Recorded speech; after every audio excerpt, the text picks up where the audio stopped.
Welcome to 30-Second Chances, where we ask deep, contemplative questions and provide far too little time to formulate thoughtful, reflective answers. My guest today is TV and film composer Timo Chen. Timo, how you doing? I'm good. How are you, Daniel?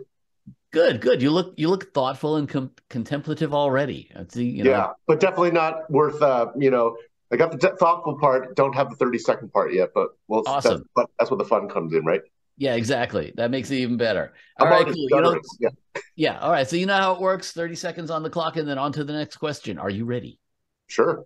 All right. Question number one. Describe your job to a 5-year-old. I look at a moving picture and decide what it feels like and interpret it musically to make you feel more of that or less of it, for that matter. Ooh, that's And pretty deep for a 5-year-old, man. okay, I clang on a piano to picture. And when it goes like this, I do this. And when it goes like that, I do that. And then I get yelled at by a producer or director for That's doing it much wrong. better. Much better. All right. Next question. Tell me about an irrational fear or odd belief you had as a small child. Irrational fear as a child.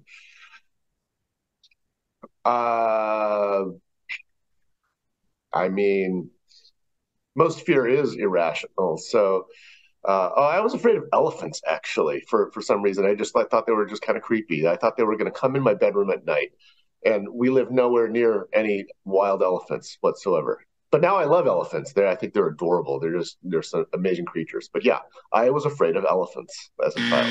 Good, dude. Okay. Next question. What song or album do you wish you could listen to again for the first time, and why?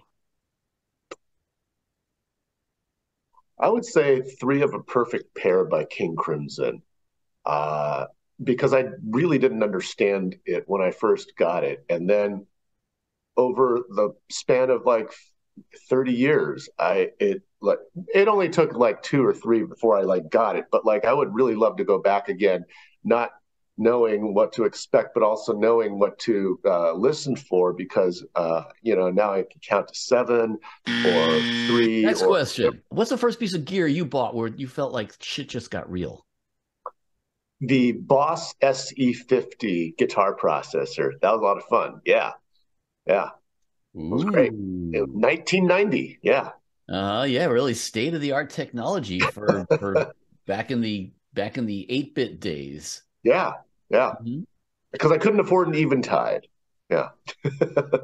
Yeah, well, nobody could afford an Eventide in those days, but yeah, I could see you doing some fun stuff with that. That Yeah, was great. Yeah. could be interesting. All right, next question. If authors did cover versions of books the way musicians do covers of songs, whose version of what book would you be most interested in reading? I would be most interested in reading Mark Manson's version of the Bible. Whoa. Just lots of profanity, lots of just messed up stuff, and just a lot of brutal truths of what's actually going on. I mean, that's kind of like the Sodom and Gomorrah version, isn't it? Yeah, kind of sure, why not? Yeah, why not? All right. Next question. Tell me about a memorable prank you've pulled or been on the receiving end of. God, memorable prank.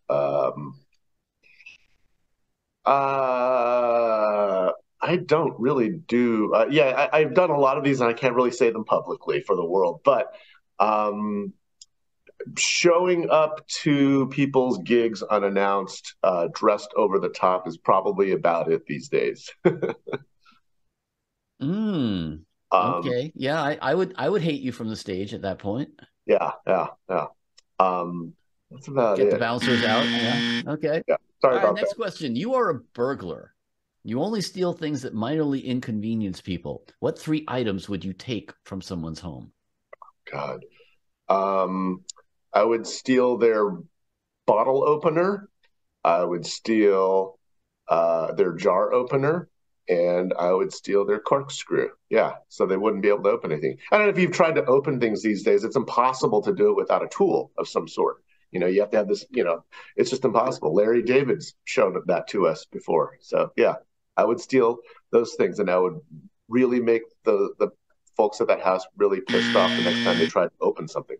That's very cruel. I like that. All right, that concludes our regularly scheduled questions. I'm now going to put 30 seconds more on the clock and allow you to either answer for me a question you wish I had asked you, shamelessly plug something, pontificate on life in general, ask me a question, anything you want. 30 seconds, it's all yours. Go.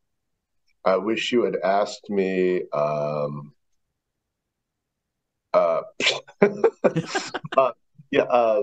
God damn. I am sorry, dropping f bombs here, left and right. I'm on the spot here. I don't know. I wish you would have asked me what the worst show I've been to was, um, and why it was so bad. And yeah, I would have answered Prince. Unfortunately, caught him like at a midnight show, and he was not in the best form. But glad I saw him.